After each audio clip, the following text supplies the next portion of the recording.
We're a lot like a buoy, really. That's us there under the bird. It may not look like much is happening, but the buoy is suspended between these two great forces, gravity and buoyancy, both working against each other so that it stays in the same place. And us, we're caught in the middle as well, suspended between nothing less than the full force of heaven and the full force of hell.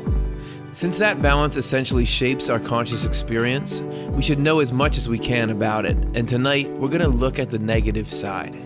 Even though we're going to meet some scary characters there, it's worth it because of the knowledge that we'll gain and how we can apply it. Swedenborg was so meticulous in recording his experiences with dark entities because of the simple fact that the more we learn about the dark, the easier it is to move toward the light. Stay tuned.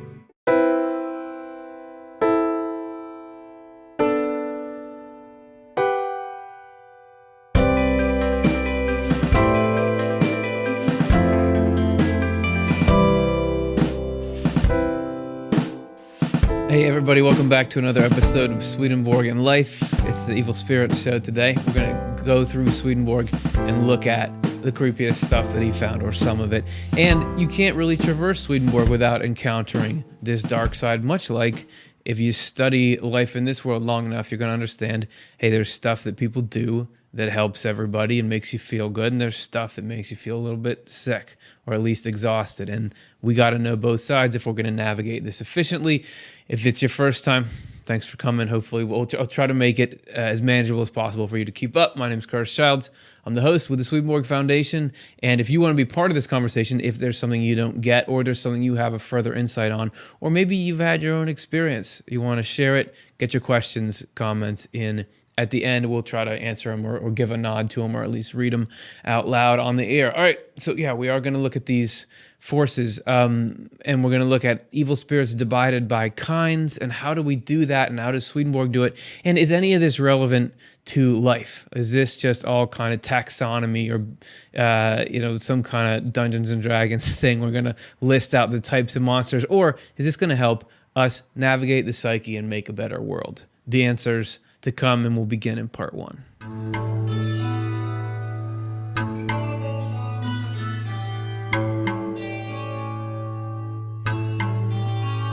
You don't need to be unsettled or nervous with this topic. Maybe you're not, maybe you're like, this is fun, but maybe you're like, why are we going to talk about evil? And also, once we start to get into these actual beings that Swedenborg encountered, they're creepy and perhaps more creepy than even what we're seeing in movies these days. So why are we going to spend time on them?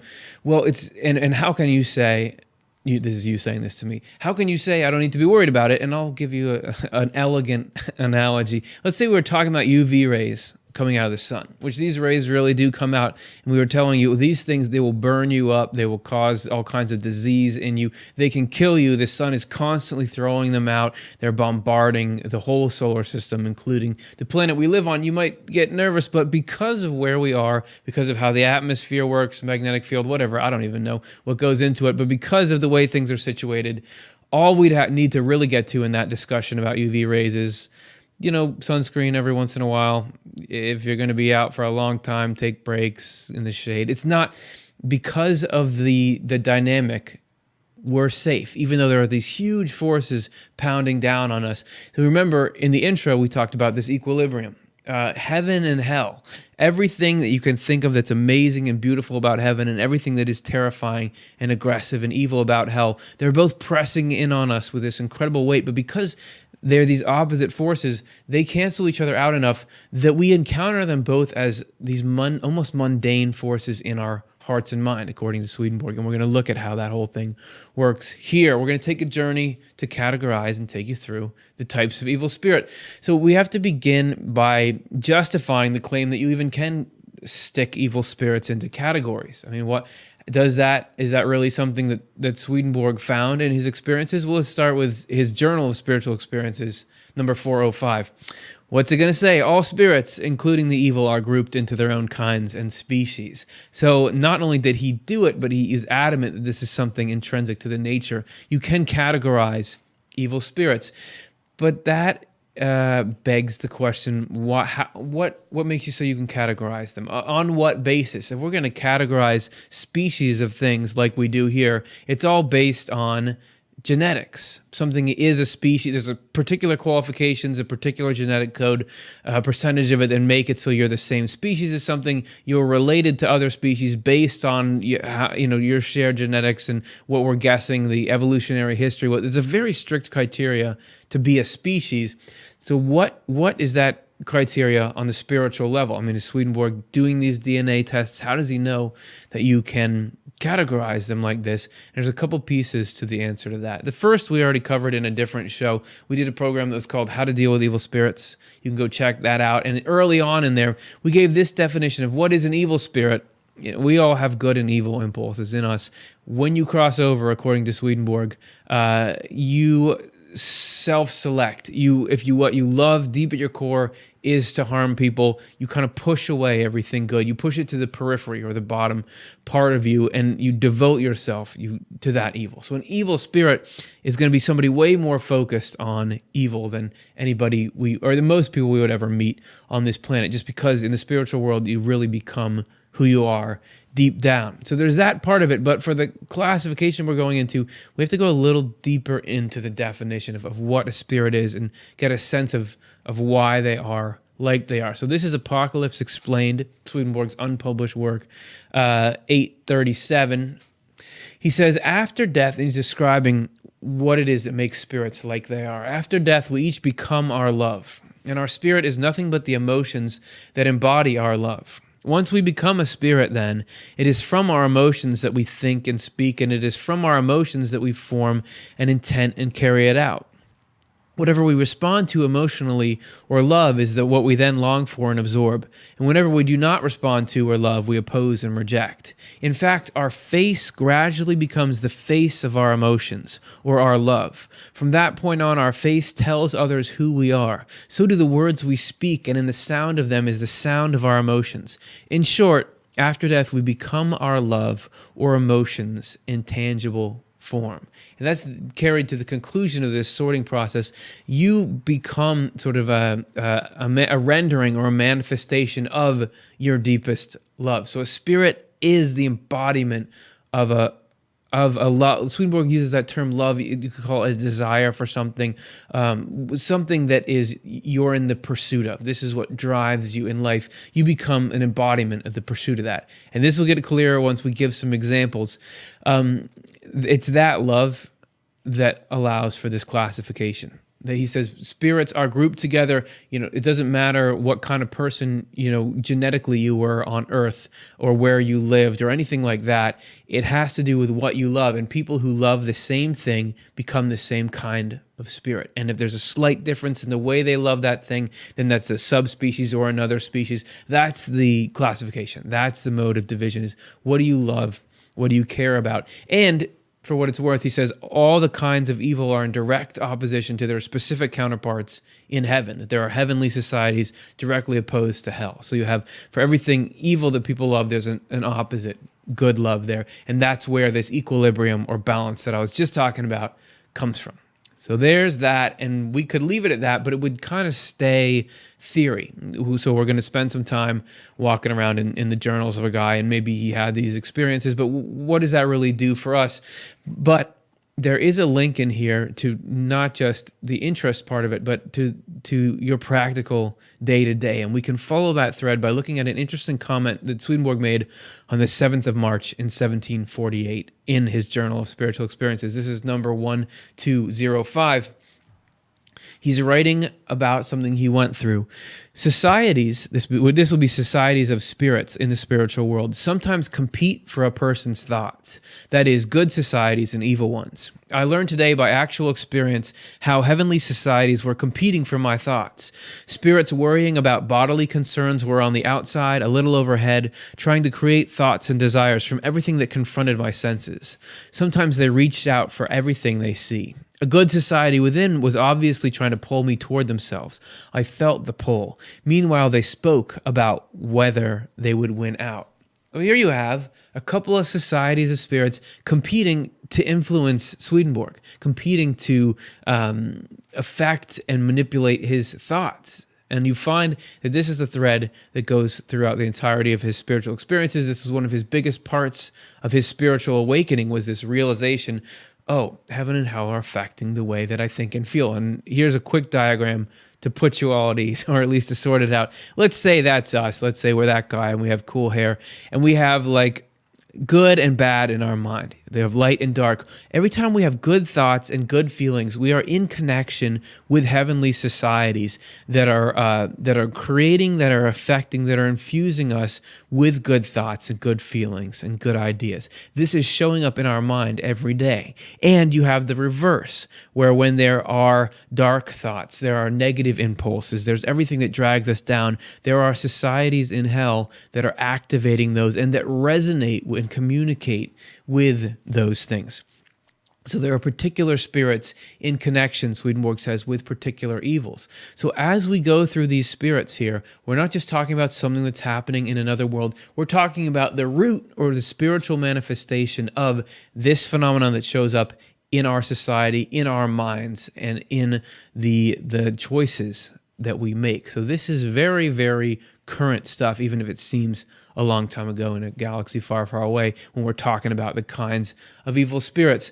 So you don't got to be worried about it. Remember, let's bring up our equilibrium one more time. As much hell as there is, there's even more heaven pressing in. But what we learn from this equilibrium and its forces on us is that we're going to describe these terrifying beings coming up. We're going to talk about the arts that they have, the ways they try to harm people. But because of the force of heaven, in most cases, pressing back with so much power, we only feel them as like these impulses to the same kind of evil that they have. So we're not like looking through this show thinking, oh, I hope I don't run into one of these things someday. What are they going to do? We already run into them every day. And this show is going to help us identify their influence, push them out, and let that heaven shift down and become the totality of the being rather than this equilibrium. So don't you want to do that? Me too. Let's take a look now at our first category in part 2.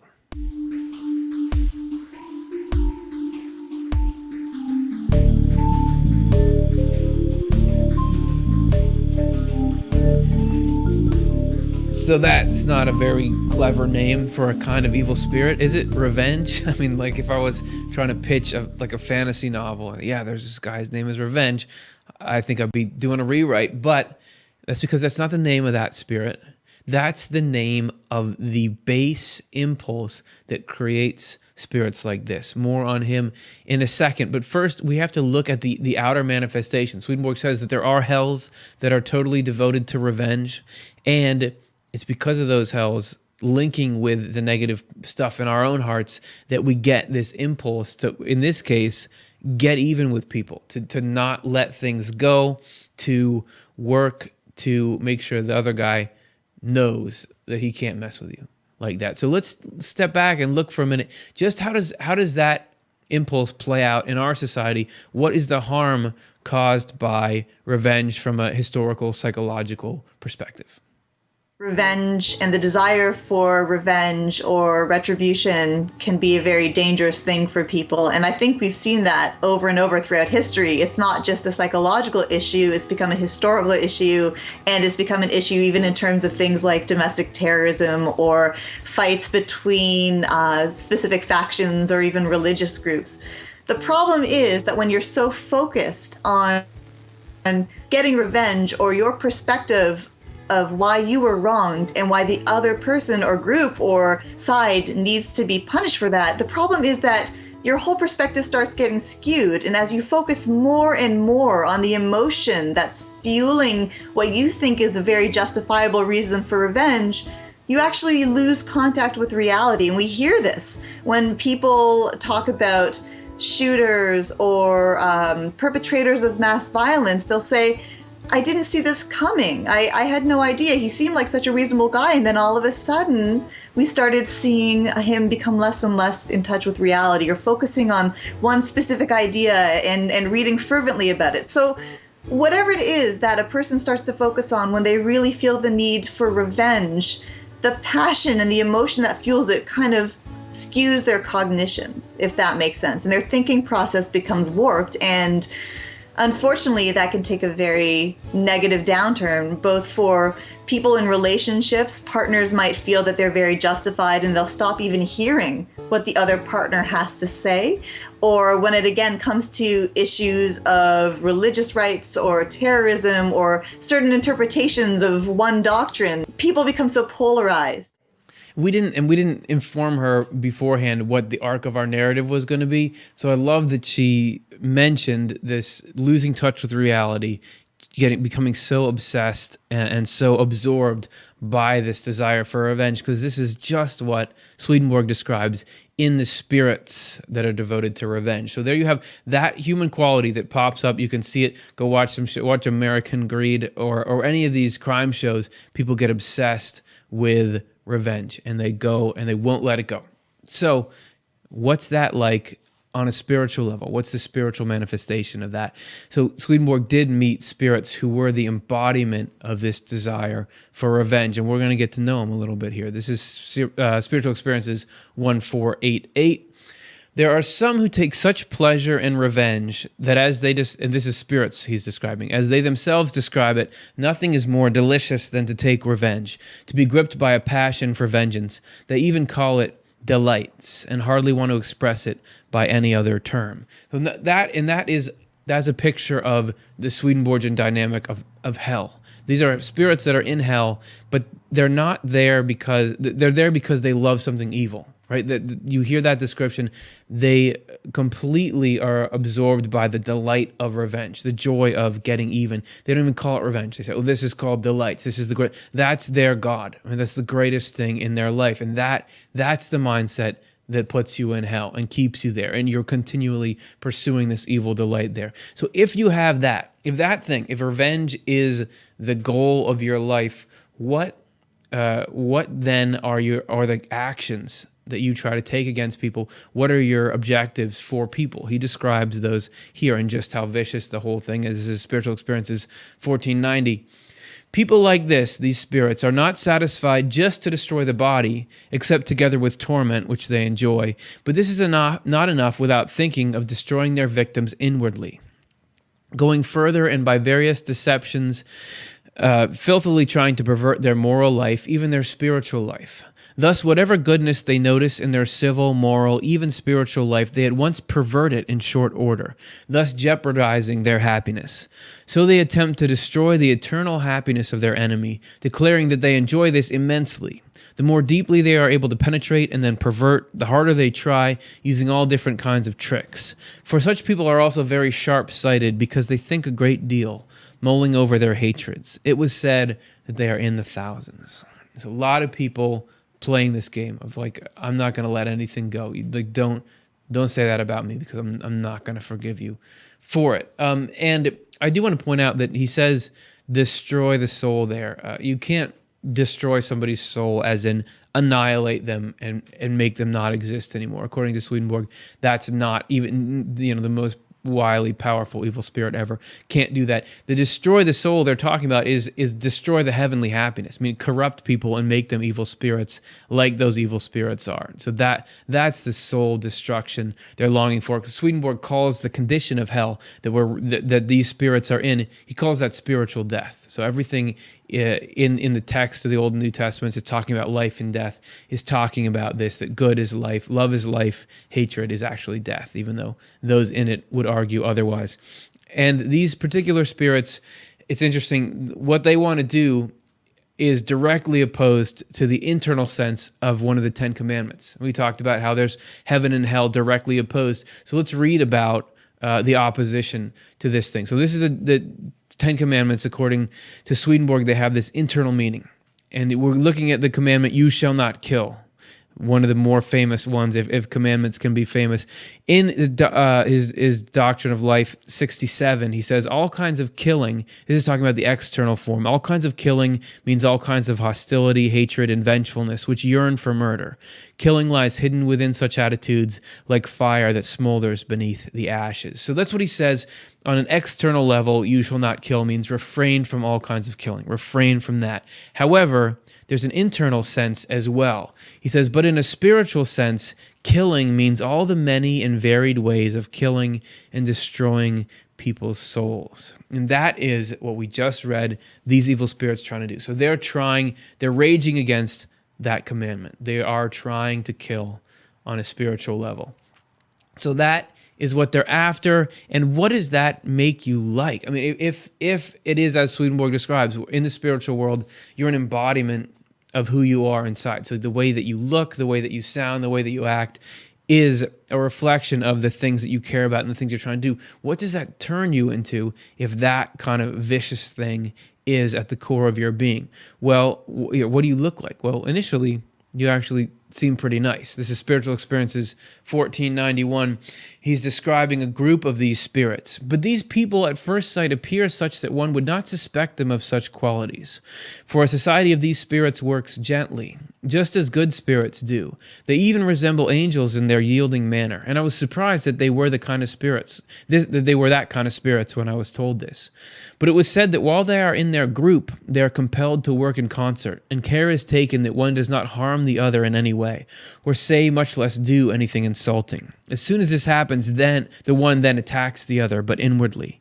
This was portrayed to me by a change of their yielding manner into subtle clashes, so to speak, with the result that they disperse and are brought into different societies. This goes on until there is nowhere that they are able to remain, and their hatreds or loves of vengeance break out and are thus manifested before spirits and angels.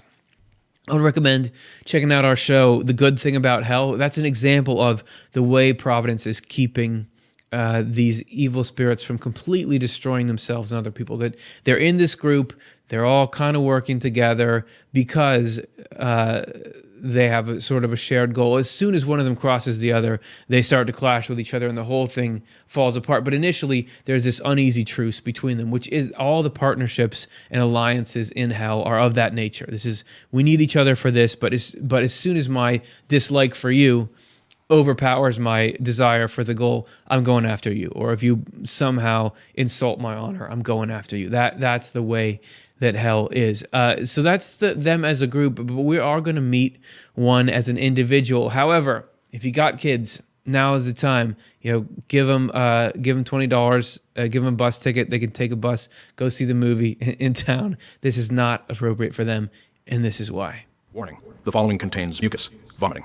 That is not age appropriate for any age. So now that the kids are out of the room, there's going to be bodily fluid stuff coming up here by popular demand. So we're actually going to meet this guy who was here. And this is a description a little further about what his correspondence is. So this is Spiritual Experiences 1268. The spirits who relate to the mucus of the nostrils are those who, once they have contracted hatred for another, most stubbornly try to get revenge, refusing to be reasoned with. So they are those in whom reason finds no argument to dispel the hatred, once it has been conceived, a hatred that pants for nothing but the death of the other. For then such people harbor and keep turning over nothing else in their minds. They are that sticky mucus of the nostrils. If this is your first show, now you're weirded out. I mean, this is probably the weirdest this show's going to get. These spirits are the mucus of the nostril. Whose nostril? Your Swedenborg's nostril? I don't know all the way, but I have some points of insight here. First of all, Swedenborg does talk about spirits relating to certain parts of the body. That doesn't necessarily mean that if you have a cold, you have these particular spirits around you. However, he does say that the spiritual world can affect our body, and he talks about all the time spirits doing certain things to him, and that affects him physically.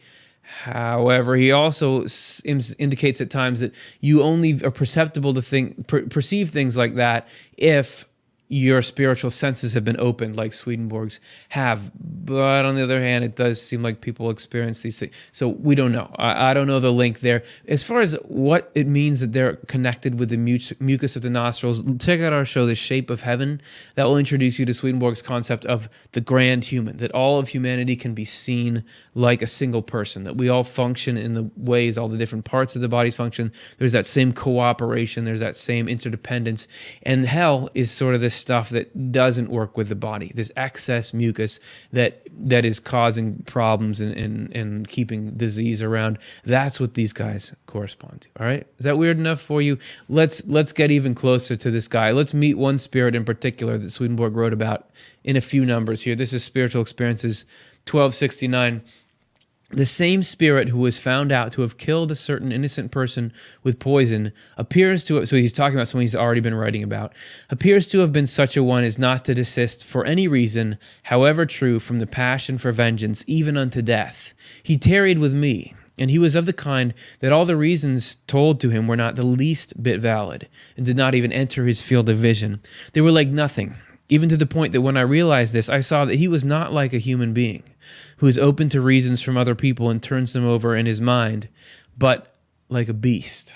He's revenge obsessed to the point where he's given away his basic humanity. You might as well be telling a bear not to be a bear. And that is sort of the dividing line, that you don't get mad at a lion when a lion attacks somebody, because lions just can't do anything. You can never tell a lion that's morally wrong. This guy was just that blocked up. However, unlike a lion, he got there by his own choice, so he's not as noble a character. So let's look a little further about what he's like. This is the next number of Spiritual Experiences, 1270. Meanwhile, he was inwardly thinking nothing else but revenge, and in fact so covertly that I saw nothing of what he was thinking. He raised up in everyone his own subjects. So wait. He raised up in everyone his own subject. That's a strange line. What is that? He's like a monarch and he put people in people. I'm not sure I know exactly what that means. However, luckily, we are the Swedenborg Foundation. We know people that know people. I was able to get on the phone with a translator from the New Century edition of Swedenborg's works. And even though they haven't translated this particular volume, she lent her expertise on what does this phrase mean and how is this spirit applying it. So this is what she had to say about that. Latin words there are ex citabat in quo libet suo objecta. And there's a little grammatical error there. I think he really means sua rather than suo. But the objecta are something that are thrown up in front of you, so that an object of sight is something that comes to your sight. The word object there, it's like, have you ever heard the phrase object of one's affections? Swedenborg uses objects that way. He'll talk about the objects of sight and objects of thought. And since this paragraph is about things that are going on in people's minds, I think what he means by objects there is objects of thought. And it sounds like it's talking about the objects of the bad spirit's thoughts, but I think actually what he's saying is that the spirit stirs up the thoughts the objects of thought in the mind of the person that he's attacking. So in Swedenborg's mind, he stirred up anything that he could turn into hatred and revenge. So it could be, so there you see it's subjects in this translation, it's objects in other translations. The point is, he can pull things out of people's minds and that serve his intents. That text we were looking at, by the way, was Swedenborg's original diary that he was keeping. It's a copy of it, but that's how he recorded all this stuff we're reading here. From my mind, he raised up whatever he could distort into evil and then into hatred. So he fed himself continually. He's actually feeding on Swedenborg's negative stuff. He even held the thoughts of other spirits so bound up that they could not get loose from all that he had scattered around. I noticed this in my case also. That is, he was able to hold my inward thoughts virtually fixed and manipulate them, which is that stickiness of mucus. So that was how he worked. That he was able to have that impact on people, and he was able to affect Swedenborg in that way. We're going to look at 1271 here, or did we just look at that one? Yeah, I think that was just okay. So let's look at 1271. Whilst he was still with me, he was perceived as a mass, the back of which was uppermost, into which nothing rational could penetrate, because he so adhered to interior hatreds. When this spirit was with me at the left side of the neck, and also let down gradually, He seemed to want to suck out the things belonging to the blood. But afterwards, when he had been moved forwards, I was no longer willing to speak with him, because he was susceptible of no reason. It was said that his thoughts are interiorly of such a nature that they cannot be adequately described. He revolves so many hatreds simultaneously and scatters them round about, that the surrounding spirits complained that they also were held as if bound by him. Thus he is like the mucus. They also complained that they were so allured by these hatreds that they cooperated together, especially those who were not of a dissimilar stock. Such is the pernicious sphere of these spirits. So it was a video, but it was the next number in there. So you just see that and how that guy operated. That's how he affected Swedenborg. It's how he affected the spirits around him. And now let's get into why are we explaining this all to you again? Because we feel the effect, just like Swedenborg did, of these mucus, of this spiritual mucus. Have you ever been insulted in some way? Somebody did something to you on the road, or they called you something, or they posted a comment on your YouTube channel, and you're just like, you don't let it go. It comes back up, and you, oh yeah, and then it comes back up, and it's presented to you, this thing in your mind, and these negative feelings are pulled up, and it's trying to get you to just marinate on this and ruminate on it and sort of write stories, and maybe they were thinking this, maybe they were doing that. It just gets to be more and more built up in you.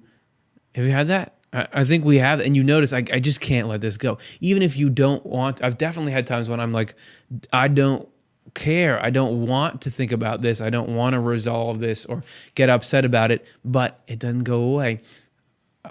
Could we be under the influence of, not this particular one, but spirits in this species or similar species who induce that kind of behavior? And the people who go and commit these crimes based on this desire for revenge, according to Swedenborg, they would be swept up by spirits like these. That these spirits are goading them into doing it because they want to experience the delights of revenge, which they just call delights.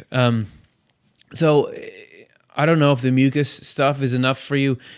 We promised vomiting, so let's get into the vomiting. That's in the next number, Spiritual Experiences 1272. His effect on me was that this is that same spirit that we saw coming up close. This is what he did to Swedenborg. His effect on me was that I was tormented very miserably in the belly with cramps that caused a dull inward pain. This lasted for some time to the point where I threw up foul stomach acid several times. This is the effect they have on the stomach, not unlike that of mucus from the nostrils if it drains in any quantity into the stomach. It sticks to the food and blocks up the pores, preventing digestion. So there's your image for the night. For what it's worth, it's accurate. I mean, that actually does can cause vomiting if you have a drip of mucus or something like that. We looked it up on a website. Oh yeah, right here. So you can check it out for yourself. So there's some anatomical correctness in what he's describing there. However, in case you see this and it's like, oh yeah, I'd like to be a vomit-inducing snot spirit bent on revenge. The problem is, revenge is a dead-end path, and it's a dead-end path in two ways. There's this spiritual way that we've been looking at. You end up becoming less and less human. Nobody can talk to you. You can barely be around anyone else. You attract people like yourself, so people are always trying to get back at you.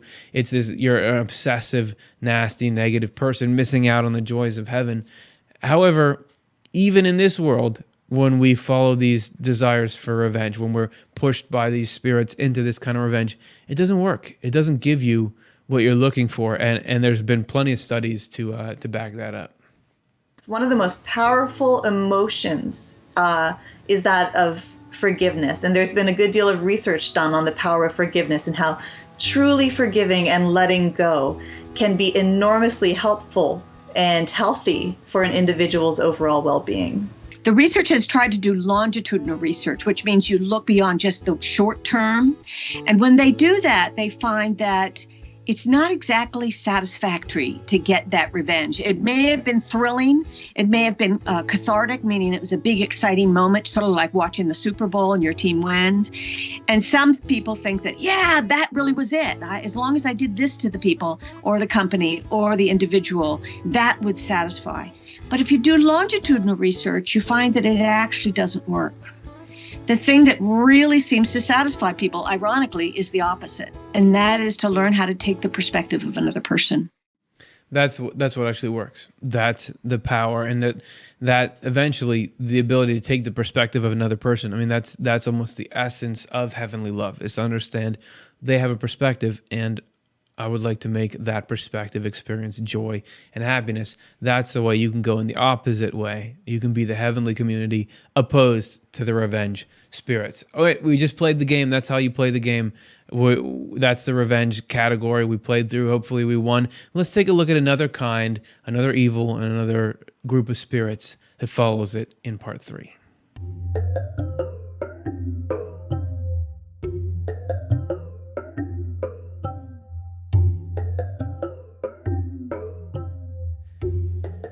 So again, it's not if your main villain is named manipulation, right? You're gonna be kind of confined to the B movie section, but this is the evil that spawns all kinds of trouble in the spiritual world. Let's begin, as we did last time, looking at what's the soul of manipulation in our world. What harm does it cause, and what kind of mindset does it take to do it? So we met Dr. Sony a little bit in our previous clip, and we're going to hear from her again on a little bit about this phenomenon of manipulation.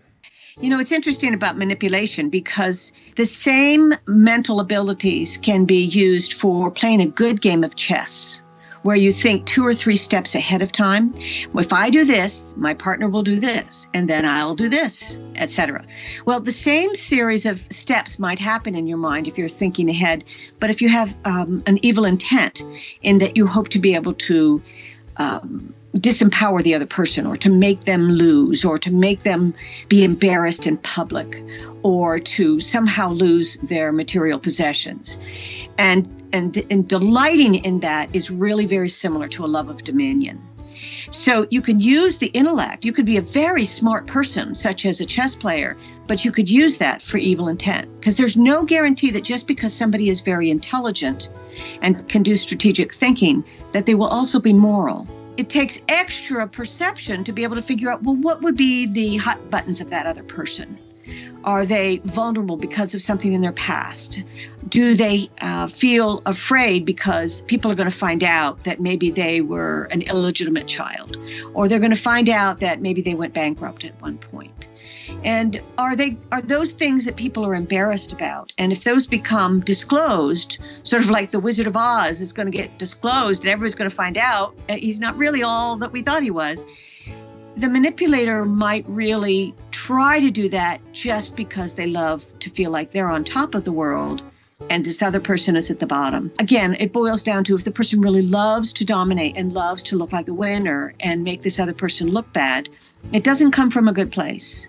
Now, we may all experiment with that when we're little and we try to make our brother trip over something, but it's much more serious when we're mature adults and we know exactly what we're doing. This comes down to premeditating. It's planning ahead. And the more we plan ahead and justify it and love it, the more serious it is. And it gets quite serious that this kind of evil created some of the most harrowing experiences that Swedenborg went through. And I know in the chat somebody asked, are we going to mention feces, since we already talked about snot and vomiting? I will say we will get to latrines a little bit later on, so be excited for that. This act of manipulating or of deceiving or knowing the internal character of someone to get something you want. This comes up in Swedenborg, and he broadly calls the spirits who are dedicated to this thing sirens. But that's like why sirens is because they're really loud. No, there's a historical mythological context for the terminology he uses, and we thought we'd get a little background on where did he get this term so we can see why he applied it to this particular group of spirits. So here's a little bit on the history of the term siren.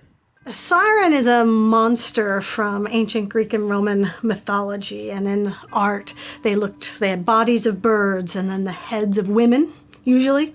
sometimes men, but typically women. And in ancient myth, they lived on an island in the Mediterranean, and what they were known for is luring sailors to their doom through their beautiful music. They sang and they played musical instruments, lured sailors onto the rocks, and then killed them.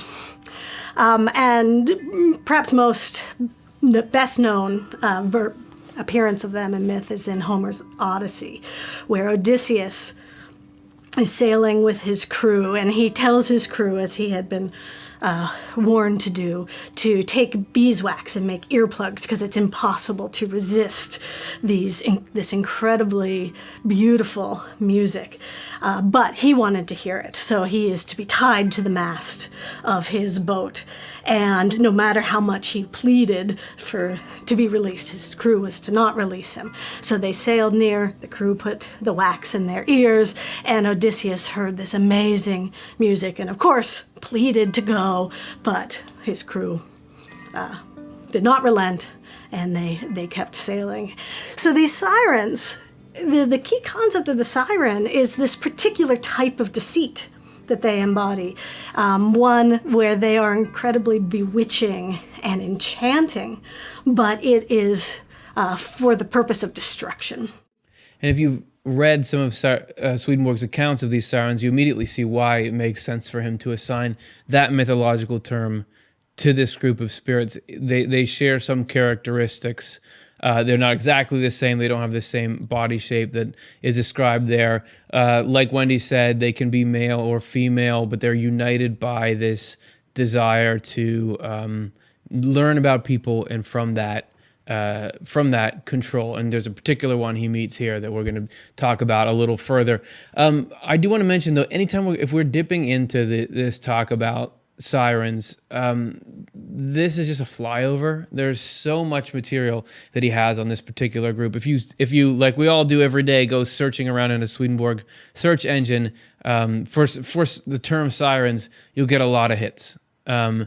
Just an initial result, you get more than 100, and there's other passages that are continuations of those that don't actually use the term but are still talking about the material. So there's a lot there, and it seems to be a relatively diverse group. Sometimes he'll label them as, they're like this, but sometimes they're like this. So there seems to be subspecies, subgroups, or many categories. So we're just going to give you a few here, but the essential component that seems to unify them all is this willingness and ability to manipulate, and always for a negative end. To prove it, here's a couple of numbers. Spiritual Experiences 4304. The sirens would steal into the feelings of anyone at all, pretending to be like them, seeking their indulgences so as to be welcomed. But the sirens went on from place to place behaving in this way, like flies in latrines, ding, ding, ding, there's your poop, outwardly of a golden sheen, but being inwardly filthy, having no other intention than to dominate, and by hook or by crook, especially by a pretense of uprightness toward the good, to captivate their minds, whom, having taken captive, they lead wherever they want to, thus, into disgraceful and filthy ways of life. If that's not enough for you, this is Secrets of Heaven 1515. He says, surprisingly, sirens in the other world catch on quickly to everything there and see how things stand better than others do, even in regard to doctrinal matters. Their whole focus, however, is to turn what they learn into magic and seize power over others. They enter into good people's feelings by a pretense of virtue and truth, but their nature is nevertheless as described. So it's always by this sort of pretense. It's not a direct, angry attack like the revenge spirits. There's this kind of taking the circuitous route to get there. Here's a bit of a longer story. We want to include it, though, because it includes not only details about what they're like, but how they act and the kind of disruption that they cause. So this is from Secrets of Heaven, 1983. It's a story of Swedenborg and a night of sleep he was having. One time I had the pleasantest possible night of sleep, filled entirely with sweet peace. When I woke up, certain good spirits started to... Oh, yeah, by the way, you see in this, good spirits are confused in this story. So they're not like angels who know exactly what's going on. Good spirits are a little lower in Swedenborg's classification of good people. So that's why these good spirits could be deceived like they are. When I woke up, certain good spirits started to castigate me for harassing them. They cast blame on me for treating them so horribly that, in their words, they thought they had been in hell. "I know nothing at all about it," I answered. "I was sleeping very peacefully, so I could not have bothered you in any way." Dumbfounded at this, they finally perceived that the sirens had done it by their sorceries. The same demonstration was repeated later to teach me what that mob of sirens was like. During bodily life, they had poured all their energies into attracting friends by subtle wiles, using outward appearances to worm their way in and employing every available method to ensnare others' minds. They enter into everyone's desires and pleasures, but with ulterior motives, particularly that of gaining control. As a result, their character in the next life is such that they seem to themselves to be capable of anything. They imbibe and invent various deceitful skills, soaking them up as readily as sponges soak up water, no matter whether it is polluted or clear and pure. In the same way, the sirens take in both the profane and the sacred, which they absorb and put into action for the purpose, again, of gaining control. I was allowed to sense how foul their deeper dimensions are, how defiled with adultery and hatred. I was also allowed to sense how powerful their aura is. They prepare themselves internally to sway others' minds, in an effort to coordinate their own inward and outward powers in pursuit of their aims. Then they forcefully compel spirits to think exactly the way they themselves do. So it's taking away the free will of other spirits, getting them to do their bidding, whether or not they realize that they're doing it. And this is just one of many, many stories that Swedenborg tells about sirens. Instead of trying to take you through all of them, we compiled a brief list of the powers of sirens. So here you go. They operate secretly, they can project images, they can make themselves look beautiful, innocent, or pious, they can imitate someone's speech, impersonating them, they can first follow a person's thought and then lead it, use a person's own thoughts, feelings, and sensations to manipulate, fool, and take advantage. They gain a person's trust, then control and ridicule them. They try to destroy friendships between people by manipulating thoughts and feelings. They work to pervert all that flows down from heaven. So that would be in the mind, blocking off that source to higher truth. They have no conscience, considering adultery and all forms of evil to be fine and respectable. They work hard to destroy a person's conscience so they can inwardly possess the person. They want to inwardly possess people so the sirens can live through people on earth. They want to infest people while they sleep but are not allowed, which we just heard a little bit of. When caught, they impersonate infants or other innocent people to try to gain sympathy and escape punishment. But this doesn't work, so they suffer severe punishments. And this is out of Swedenborg's description of them. This is not out of the Encyclopedia of Sirens or some other source like that. This is just perusing his numbers. That's what he said. But I did want to show one particular video where it is sirens working against Swedenborg, but also these other spirits. And it's kind of a band of different types of spirits, but the sirens are leading it, and there's certain ways in which they're doing it. So I'll quick introduce you to the characters here. This was the sirens in red that Swedenborg experienced. They were kind of the ringleaders. They're pulling the whole thing forward. Then on the right or the left or whatever, if you turned around, it would be the right. This is with glasses, as smart people have. This would be what you'd call what Swedenborg calls learned, stupid spirits. So we in this world would call them quite intelligent. They're people who are smart. They know a lot. However, the stupid angle is a moral one. That they're very ego-driven. They're very self-absorbed, and because of that, and their desire for glory and that kind of thing, they're easily manipulatable by somebody like a siren. I don't know if you guys have read Pride and Prejudice. There's this guy named Mr. Collins in there who seems to fit this bill. He's like very educated but very full of himself, and so kind of be led anywhere by someone who knows that he wants that praise. And then in the back, you have what are called simple upright spirits. So these are not particularly bright or particularly sophisticated, but have a good heart. But because they're relatively naive, they can be taken advantage of. There's your cast of characters. Here's how it all went down. This is from Swedenborg's Spiritual Experiences 4552. There were some of the more evil sort of sirens who approached when I wrote, because they could thus attract my pleasure to themselves and deprive me of it. As often as they came, they also brought along stupid spirits, who, in the world, were learned, and hence of a haughty disposition. These were interposed, and as often as they came, they brought simple, upright spirits, whose faith in them was such that they believed whatever they said, as if they had been oracles. The sirens appeared in front, on the right hand, beneath, the learned, stupid spirits to the right on the level of the head, and the simple nearby. And it was observed that as often as the sirens came, the others came also, and arranged themselves thus in order before me, and superinduced darkness upon me, so that I could scarcely know how to write anything, nor to think, save confusedly. This was very often said to the stupid ones, but they took no notice, for the sirens infused into them the belief that they were learned, that they were sent hither to rule, and many such notions. Hence it was evident that there was a league of societies extending from the evil to the simple upright, but still those who are upright, after being long harassed by such, are released or liberated from that league and come amongst the upright. So there's this ecosystem there that even good spirits who are essentially good can be helping the purposes of evil spirits.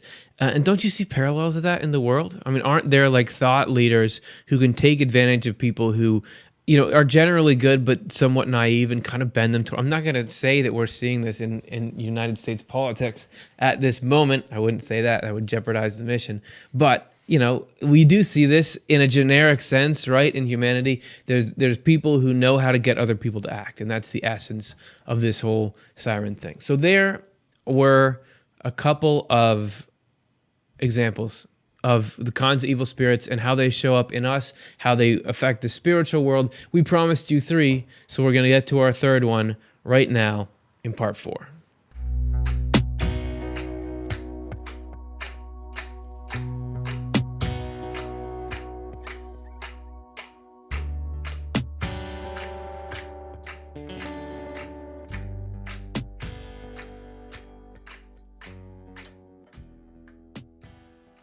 Our 3rd kind of evil spirit is Dr. Jonathan Rose, series editor for the New Century Edition translation of Swedenborg's works.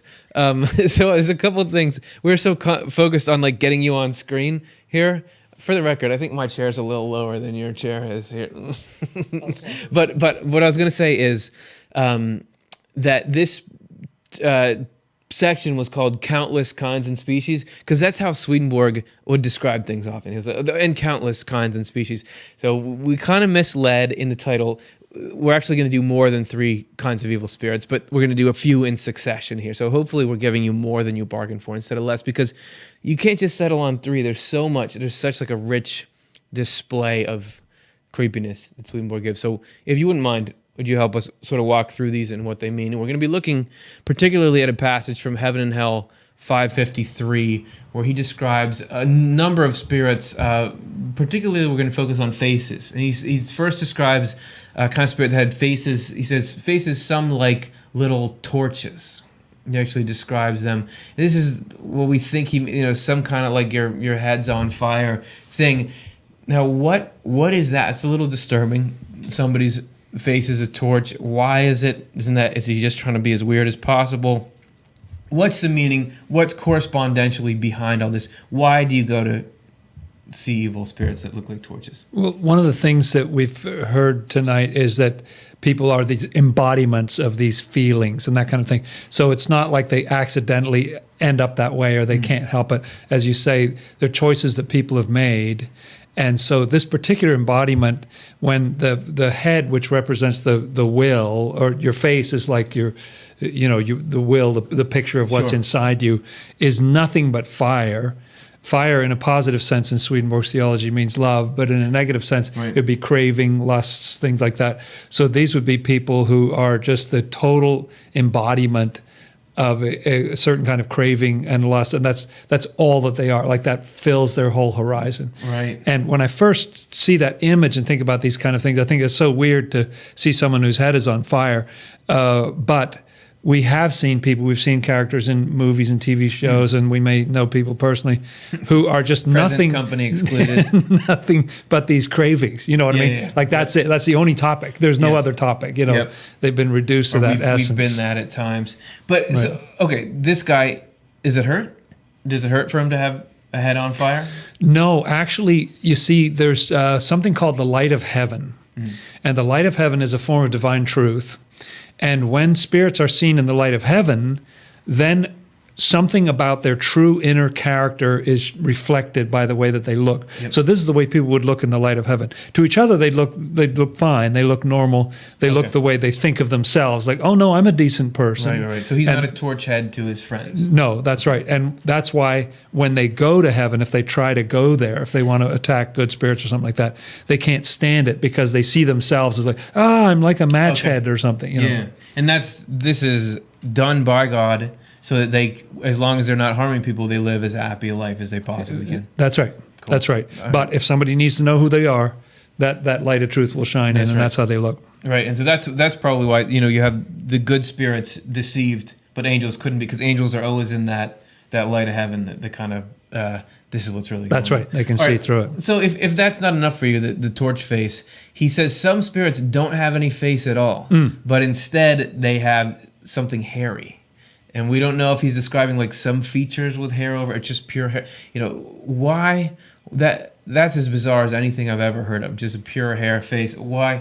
Is there the same kind of meaning, or is this one just like, I got to sell books? This is or both.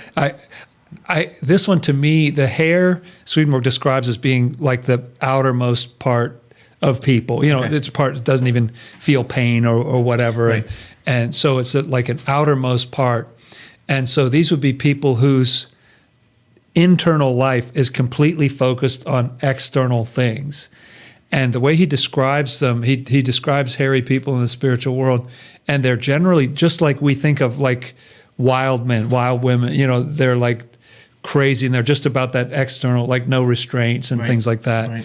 And so there's nothing but hair. There's not human features. Swedenborg says that what makes us look human is compassion, insight, wisdom, perspective, sense of humor, things like that. And these people don't have that. We heard the term beast earlier on this evening, and that's what this would be like. It's more like a beastly self that these people have chosen for themselves. Well, because it's always shocking when you hear about some kind of horrific crime, and then you see the mugshot of a person. It's like, that person doesn't look that scary. That's right. That you have, and you never know based on one crime what somebody's heart is, but the kind of heart that would do that stuff and do it and love it. In the other world, you see, this is what that's that evil personified. So, and after they passed on, they made more of a decision. Like they might have been leaning that way before, but they really made more of a decision, and then other stuff is taken away that made them more human, kind of thing. Yeah. And I don't know if I think I mentioned it earlier, but we're giving you more than 3 kinds of evil spirits here.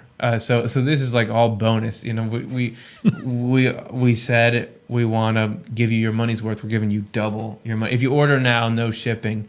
Actually, it's usually like, we're gonna sell you this thing for like $9.95. Order now, $75 shipping. That's right. Emery Catboard. Okay, now let's look at the next one. Something bony. He says, instead of a face, there's just something bony. These illustrations are so cool, by the way. Thank you. I didn't do them.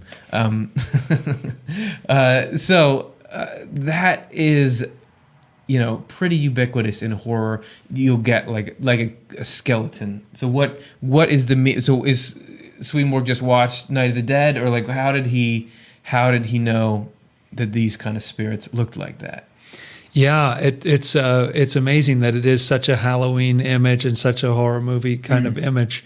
And he was at a time when there wasn't TV, there were no shows or movies and things like that, not even novels yet or anything like that. So the bone has to do with, he says, the different parts of yourself, like your heart, from his point of view, just physically has more life in it than a bone. Your bone is relatively lifeless, and you see this again with things like your fingernails or something that you can just cut and there's no pain at the edge there or something. It's a relatively lifeless part. Obviously, a skeleton is an image of no spiritual life whatsoever. These are people who just like nothing going.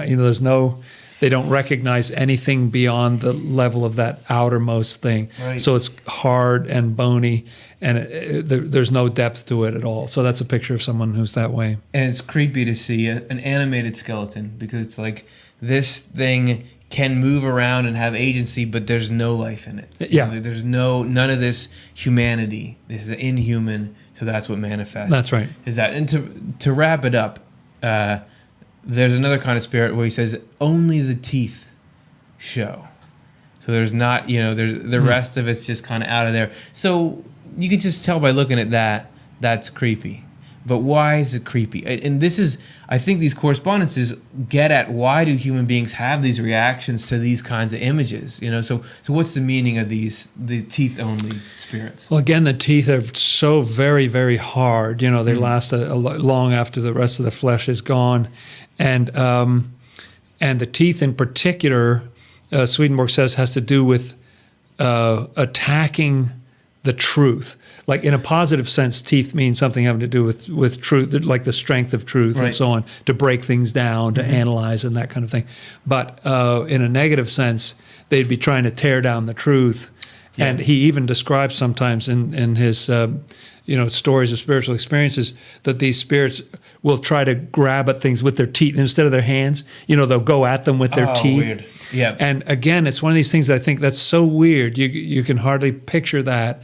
And yet, I think you do see people, you sometimes know people, you sometimes are people who, just like everything someone says, you bite, you lash out, you know what I mean? Like you can't get near the person with any kind of love or anything because everything's like snap, snap, just attacking in that way. And it's particularly fighting about things of religion or going against, so it's just nothing but teeth. That's all you get. They've been reduced to that. Everything else that was human has been taken away, and that's what's left. Well, I definitely know, some people, even on a lesser scale, it's kind of like, there some dogs you can't quite get close to because they're nice, but they might bite.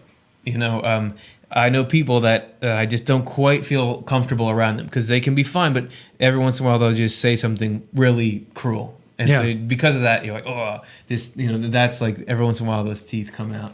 And it is about, as the rest of the show has shown, it's about what they love. So the thing that they loved and studied the most in their life was to make biting remarks, to like cut to the core and just really, do some damage and that kind of thing.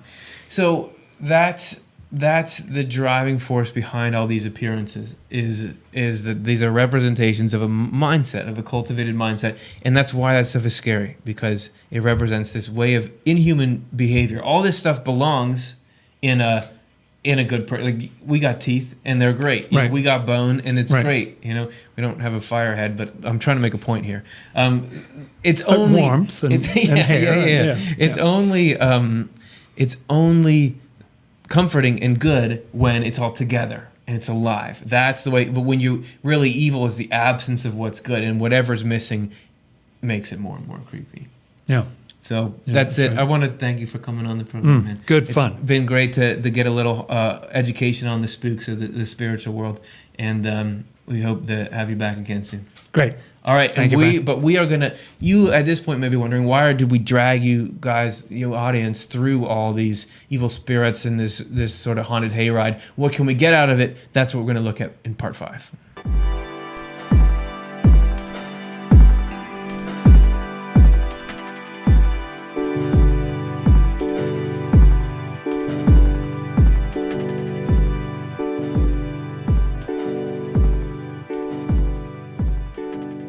All right, so knowledge is power. We promised at the beginning that learning about these evil spirits was going to bring some kind of benefit, that it's not just kind of a curiosity, a morbid curiosity with this stuff. It's important to understand this stuff from a Swedenborgian perspective. You got to know how the spiritual world works and know something about its inhabitants. That's why Swedenborg recorded this stuff. Now, the Journal of Spiritual Experiences he never published, but all throughout his published works, he'll have theology, he'll have philosophy, he'll have explanations, but then he'll drop in a spiritual experience. He'll drop in another, or he'll talk about something derived from his experiences, because knowledge is power, and the spiritual world is the underlying material for our subconscious. It affects us in more ways than we know, and if we learn about it, particularly about the dark side, we can use that as leverage. And this is described beautifully in Secrets of Heaven 6206, where he says, it also needs to be recognized that all evil flows in from hell, and all goodness from the Lord through heaven. The only reason evil is ever assigned to us as ours is that we believe and convince ourselves that we think it up and do it on our own, so we make it ours. If we believe the fact of the matter, we would be assigned not evil but goodness that comes from the Lord. This is because the moment evil flowed in us, we would think, this is from the evil spirits with us. And when we did, angels would turn it away and cast it aside. Angelic influence acts on what we know and believe, not on what we do not know or believe. It attaches only when there is something in us to attach. To. Because of free will, if we're grabbing onto something, it cannot be taken away from us, including thoughts and feelings, the impulses that come into us. If we say, these are ours, and this is mine, and this is what I am, and this is what I want, then the angels can't take it away from you. But if you think, oh, this is from hell, even that bit of knowledge lets them deflect and change it, and lets the whole dynamic change. The discovery of these evil spirits and how they're acting always led to a loss of power for them. In Swedenborg, he would figure out, oh, it's just these spirits doing it, then the power dissipates of evil. It seems weird, but if you start to apply this dynamic, this mechanism of, oh, this is just some contact with the greater dark side of humanity, in my mind, angels take it away, or I don't need it, or whatever it is that you say, I've found the more you do that, the freer you become. So just hoping to pass this freedom on to you guys. Do with it what you will, but it does seem that if you're just open to that idea, if you have some knowledge about it, the angels can work in, and you can be free of these sort of psychological patterns that are very hard to break out of otherwise. So here, that's meant to be a gift of some kind from us to you. If you want to reciprocate that gift, feel free to like and subscribe. We really need that stuff to help this video get out there into YouTube and reach, whenever we do a show about evil spirits of some kind, there are people who say, I can't believe how much this helped me, because this is the missing piece they had for something, so that you can help that person. If it's not you, or even if it is you, you can help the next person discover it. So if you wouldn't mind, and if you want to make this kind of programming possible, remember the snot and the vomit, if you want to make this kind of programming possible in the future, please consider making a donation. We're a nonprofit, and that's how we do this stuff. Here's a little video about why we do what we do and our philosophy behind it. We want the ideas and insights we cover to be available for free to anyone, anytime they need them. That's why we offer Swedenborg's books as free downloads on Swedenborg.com, and we produce this show and other content on our offTheLeftEye YouTube channel with no paywall or ads. The only way to keep this up, though, is for those of you who like what we're doing and feel comfortable giving, to give. If the idea of helping others have easy access to the content we produce feels meaningful to you, please consider supporting this cause with a donation. Give if you can, receive if you need. If we cycle through this way, in the end, everybody wins. We said we're going to, and we seriously are going to. This is the question, comment, everything else section. So let's see what everybody's been saying who's been watching live. This is the first one, and it is from Indrased on YouTube. In the spirit world, if we become who we really are, would it be possible to change who we really are once we are there? It seems to me Swedenborg makes statements sort of in both directions, although later on he comes down more on the side of, here on earth is where we make the changes. There we just go further into the changes that we've made. But then again, he describes children who die and they get to sort of form their character in the spiritual world. So there's some wiggle room, but overall, here is where we make choices. This is where you don't completely define your personality, but this is where you choose what you love. And it's not like who we really are is not like, okay, if I play the guitar enough here, then I'll be a guitar guy in the next life. I don't think it's like that. It comes down to the basics of, do you love what's good, or do you love what's selfish and harmful to other people, but you just like it because it helps you? It's those bigger, broader things. God fleshes out the details of who we are as we continue to learn and grow. Really, what we're looking at here is just this. You know what it is to harm people, you know what it is to be helped, you know what pain is, you know what joy is. What are you trying to give to people? That's the core of it. And apparently each of us is given enough time here to make that decision, or if we're making the bad decision, to not make a worse decision. So Swedenborg seems to offer a little wiggle room. He does talk about communities moving and all this stuff, but the heavy lifting is usually done here, or that's my understanding of it. Okay, next one. Did Swedenborg speak about spirits knowing future events, sometimes with some detail? Did he explain this phenomenon at all? He does talk about there's a positive and negative sense in which he talks about that. He talks about it's only evil spirits who want to know the future, in that good angels, good spirits are content with what providence is going to do when it's going to do it. However, he says that dreams that are prophetic, that tell the future, are from heaven, or he describes some dreams are from heaven and they're comforting and prophetic. So it seems to be that that you can get that. He talks about angels, even though they don't have a concern for the future, they have a better premonition about what's going to happen than you've ever had on Earth. So it's sort of this, you're not even looking for it, but you get it. As far as individual people seeing things that come in the future and experiences, it seems like that happens all the time. And so Swedenborg has some commentary on it, but not a lot. I do believe he got some insight into things. He was told, he knew from his spiritual experiences, according to what he wrote, exactly when he was going to die. So when that date was coming up, he just kind of tied up his affairs and knew that he was going to go.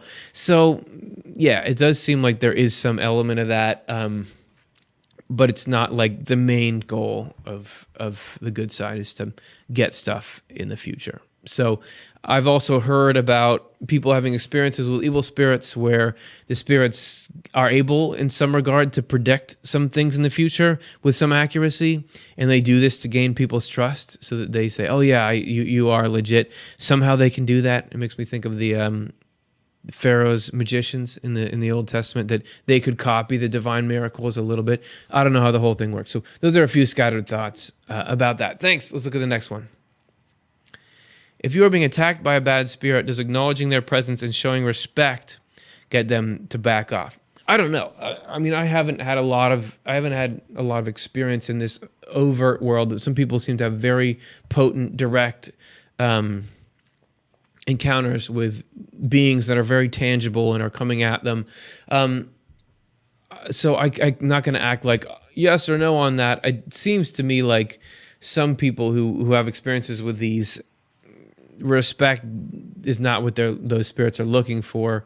They're looking to get you, but maybe depending on what level it is. But acknowledging the presence seems to really matter. And I've definitely heard that acknowledging the presence and then calling in some kind of positive side of things, positive force, angels to come and specifically deal with that threat. And that would sort of go along with, if you really believe this was evil spirits, angels could then deflect it. So I don't have field experience on something like that, but it does seem like acknowledgement is really important, that you know what it is. And it's all sort of, and you see in even in like the New Testament, Jesus is the one who knows what these evil spirits are about, and they know who he is better than even the people are. So there's something about evil wants to operate covertly, and if you understand what it is, it makes a difference. So I'm going to leave that one partially answered. Thank you very much. Next one. Silver Rose. What is the difference between sirens and demons then? Swedenborg uses the term demons to describe all evil spirits who are corrupt as to the will, and evil spirits, all evil spirits, or Satan's all evil spirits who are corrupt as to the understanding. So a siren would be a subcategory of demon. I would imagine it would be demon. I guess it could. So demons and Satan's, or demons and evil spirits in Swedenborg's lexicon, are the two biggest categories, the basic division. And then sirens would fit. There may be some sirens who are demons and some sirens who are Satan's. I don't know. He doesn't mention that specifically. So sirens is a much smaller subgroup of evil spirits or demons, according to Swedenborg. So there's that. Someday we should just make like a big old chart or a compendium or something like that. Would be fun. Or the video game, hang tight for that if I can get the crew to do it here. All right, that's it. That's our show. Hopefully you enjoyed it for this week, and hopefully, you got something that's going to be useful. If not, at least it's good food for the imagination, and hopefully just making us a little more aware of the behind-the-scenes dynamic of what's causing this life that we're in now. And we're going to get a little more grounded next episode, literally gardening. We're going to look at the spiritual symbolism of gardening and what a garden says about the human mind and about God. So join us then if you're interested, and I'll be here, so hopefully some of you show up. See ya.